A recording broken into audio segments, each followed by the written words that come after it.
All right, welcome to another edition of Weather and Climate Chat. Today is Monday, October 3rd, 2016. Dr. Michael Davis and Monsoon Mike Regensberger. Dr. Davis, welcome back. Good to be back. And good to see a little bit of sunshine finally again. Yeah, it's good for the sun to be back, too. Yeah, it's good for the sun to be back. That's something that we weren't used to. We haven't had a stretch of dreariness like that since maybe as far back as since last spring, because we had such a sunny, dry summer and early fall. But that came to a crashing end this past week, and we predicted that last week. If anything, we might have been a little bit short on our prediction because I think we said maybe some sun back out by Sunday, but sun didn't come out pretty much at all on Sunday, except for a little bit. I saw like a ray or two last night in Auburn. Yeah, there's a few areas of some scattered sun, I guess. Yeah, but finally today, it's still not the sunniest of days, but it's better. What caused that stagnant pattern of cold rain? We had the low-pressure system that was pretty much sitting over the Great Lakes. The jet stream was way up in Canada, going over northern Ontario, Hudson Bay area. Mm-hmm. And when that happens, there's really no steering mechanism for these storms, and they just sit, and they can give a lot of rainfall and cloud cover for as long as there's no interaction with the jet stream. But now the jet stream's finally starting to come a little bit further south. The low started to meander a little further north. They met up, and now the jet's starting to pull it away. Now, and again, as we predicted could happen last week, some areas could have got really dumped on, we said. And I don't know if you saw some of the tremendous numbers out of Delaware. We're talking double-digit rainfall numbers down there. Yeah, there was, I think Georgetown's ASOS set a 48-hour record. Mm-hmm. And there was some, I think it was a cooperative station in Delaware that had 14 inches or just a little shade just under 14. A little short under 14. So that was pretty. Fortunately, the rain around our area was a nice steady rain, which is very good for the water tables. Mm-hmm. So we had about 2 inches. I'm going to say. Yeah, I didn't. Out of the whole storm. I must confess, my rain gauge at home is not working right now, so I didn't have an accurate count. But if I had to measure, I'd say about 2 inches. Yeah, I'd say we had a general 2 inches around. So that ate into our deficit that we were experiencing for the year. We were still below average, but we're not as bad as once were. Right. Now, here we are on Monday, October 3rd. Sun's starting to return as we get rid of that pesky low. Temperatures today, Monday, actually going to be kind of mild, low 70s, which is a little bit above normal for this time of year. But rest of the week looks just about at, or maybe a touch or a degree or two above average, but pretty much just roughly where we should be. So it'll be nice October weather. I did hear that we could be under a northeasterly wind over the next couple of days, so that would tend to maybe contribute to some more clouds as well. Is that true? Yeah, because you're bringing it in from the ocean. Right. So if you get more from the eastern flow, you're typically bringing that moisture from the Atlantic, which is just an hour or so east of here. Right. And when this low pressure finally starts to pull away, we're going to get a weak cold front coming through tonight. Mm-hmm. It should knock our temperatures down a few degrees. I think Tuesday we're looking at maybe mid-60s. Yeah, mid-upper 60s I saw, yeah. Mm-hmm. So a little cooler. So pretty much at where we should be this time of year. So some nice average fall weather for the next few days. And then I guess all eyes have to turn towards our buddy Hurricane Matthew down, which has been giving some forecasters some headaches over the past couple of days.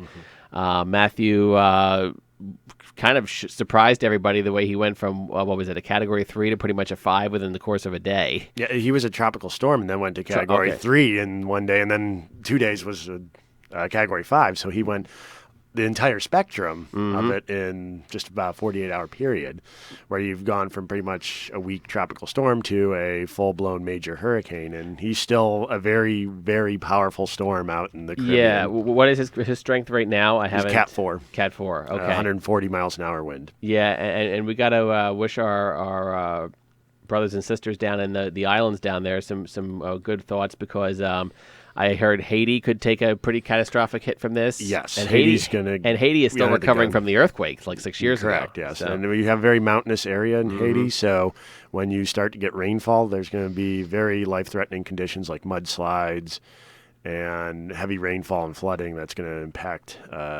Haiti. Right. And then after that, looks like the Bahamas will be under the gun as well. Yeah. Now, then I guess the big question after that is what happens to Matthew after that, and the model's kind of been all over the place. I mean, originally they had it curving out straight out the sea. Then some models scared some weather forecasters with it coming up the coast. Now they're kind of a mid-ground between the two. Doesn't look like a direct hit. doesn't look like a direct hit. I'll just use those words very carefully because we still don't know. But could still be close enough for some effects on the East Coast, you think? Yeah, it depends on how far it actually goes. And if you're talking about a very strong storm like what Matthew currently is, it's I guess impacts are going to be felt for a much larger area. Like, when was it, Labor Day weekend when we had Julia? Or was that no? That was Hermine. No, that was Hermine. That was Hermine. And it looked like it was going to pretty much be a washout for our Labor Day weekend, but Labor Day weekend turned out to be pretty nice. I remember that, yeah. Because Hermine was very small at that time. Right. Matthew's bigger than Hermine right now. Right. On Friday, it did look like there was a lot more in the way of models suggesting a potential landfall going up the Chesapeake, if not into New Jersey, New York City. Yes. That's since come down a little bit. Mm-hmm. And I think more the consensus of the ensemble, as it's called, of the models have it going further out to sea. Right. We do have a trough that's going to be digging in across the eastern U.S. around Friday of this week, and it depends on how strong that trough is and how well it sets up. That's really going to dictate where Matthew goes. The consensus appears that right now it's going to pretty much go parallel to the eastern seaboard, right, and then make landfall in Maine or New Brunswick, Nova Scotia. Yeah, area. I'm just looking at perhaps not one of the most reliable models out there, but the 6Z GFS from this morning. The 12 isn't done running yet, and it's kind of interesting because it has it coming up and pretty much just grazing the Outer Banks of North Carolina, and then kind of making that hook. We still get some, gusty winds in our area, tight isobars. Gusty winds, rain. And then it looks like New England could actually get, I don't want to say a direct hit, but they could get a healthy amount of rain and wind out of this before it pretty much kind of makes landfall in the easternmost tip of Maine early Monday morning. I will emphasize at this point, it's probably not going to be a Cat 5. No. Cat 4. What is that, a 983 millibar low pressure system? So you'll probably be looking at maybe Cat 1. Cat 1, Cat 2, maybe a low-grade Cat 2, yeah. But, I mean, that's still respectable. The Maine could still get a good storm out of this. Yes. Yeah, if it follows that track. Yeah. Maine, New England, and into the Canadian Maritimes look like they're going to be the ones directly under. You were just in Maine a couple months ago for your honeymoon. So, yeah. And all in Maine, they have all the hurricane evacuation routes. They're all ready to go? Yeah. Well, when I was there, they had all the signs on the side of the road pointing which way to go. Yeah, I think, so we should stress once again, if you know anybody up in Maine, this is not going to be a Cat 5 up there, but it could be a respectable storm. If it follows this track, I mean, this thing could still even hook further out to sea. It could stay all the way out to sea, and we don't have to contend with it. The 12Z is just starting to run. It's just starting to run now, so it's not done running. Yeah, okay. It just has it over the Bahamas. This is Thursday. Thursday, 7 in the morning. So, yeah, we'll see, and let's see how that compares to. Yeah, pretty much. Well, a little further west at 12 compared to what they thought at 6. So we'll see what that looks like after running. Can we look at the trough? Sure. We can pull up the Jetstream model. Yeah, where is that? If possible. Yeah. This is not one of my favorite websites, but it was the quickest that I could get up here right now. Never mind then. Yeah, okay. Yeah, it's when I do stuff on this computer here in the studio, it's not always, I don't have everything bookmarked like I do in my office. But follow our respective Facebook pages. Yeah, exactly. So we're going to watch Matthew for that. And I was watching also the one of my favorite weather guys from the Eastern PA Weather Authority. I don't know if you follow them too much. They issue every week a long-range forecast where they take a look at where is it? Where they take a look at the temperature and precipitation trends over the coming weeks. And here it is. Here we go. Okay, this was just updated three days ago, and I think this is who writes this? I think it's meteorologist Mike. I don't know if you know him. Another Mike. Another Mike. Yeah, I think his name is Mike DeFinio, if I'm not correct. And he always does a good job, like breaking down all the models and stuff. And he pretty much has us in our area near to slightly above normal for for most of this week. And then next week, he thinks we get into a pattern of near to slightly below normal weather from the 10th to the 16th. And he explained that he talked a little bit about the hurricane. Next week, it's tricky as Matthew threatens the eastern seaboard close enough for concern, but the hope is that the incoming cold front and trough behind it will not only bring cooler air behind it, but will also steer Matthew on an offshore track. Any interaction with Matthew and the trough could spell trouble, but not likely at the moment. Yeah, and then that kind of goes along with what I was saying. Depends on where the trough actually gets Right. set up. And when Matthew does pass, Yeah. that'll be this weekend, so like 9th, 10th, Right. somewhere around that time frame, you're going to have a lot of cooler air being brought down behind it Right. with the frontal system. Yeah, the trough actually trying to come in Right. behind Matthew. So that doesn't surprise me that you'd be seeing some cooler temperatures because take Sandy, for example. When Sandy passed a few years ago, we had snow. Right, I remember that. I remember that. They called it the Snowcane out in like the West Virginia area. Now, this guy made like a Mike Davis / Mike Regensburger-ish type prediction. You know how we always joke about the last 90s, the last 80s, the last 70s? He says he thinks we've seen the last 80s for a good portion of the year. So, and I will say that last week I was looking and it looked like the long range had us in some 80s, but I don't really see any 80s now. So it looks like we might have seen the end of the 80s. Are you ready to say we've seen the end of the 80s? I am. Okay, I think so too. A slightly warmer period from the 6th to the 9th, but a trough access is scheduled to arrive next weekend, preceded by a cold front.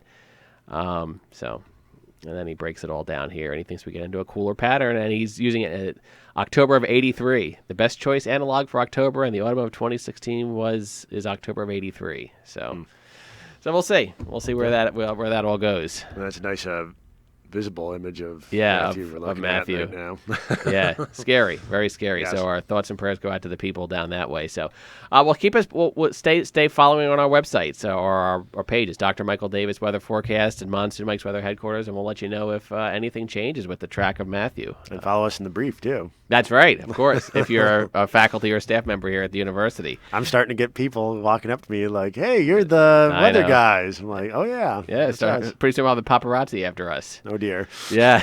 Now, we also have to throw out a little fun note here. We've been, our ongoing little thing that I'm doing, our unscientific study of AccuWeather's 90-day forecast that I printed off on August 29th. And admittedly, it has gotten, worse as time has gone on. But one thing that I did find a coincidence or not a coincidence is that those days of rain that we had the past couple days, September 30th, October 1st, and 2nd, they called for 3 days of rain. So I'm not sure if their AccuWeather model 35 days ago was able to, do that, or if that was just a total coincidence. But if anything, we did bust on temperatures because it was chilly this past September 30th. We only made 60 degrees for a high.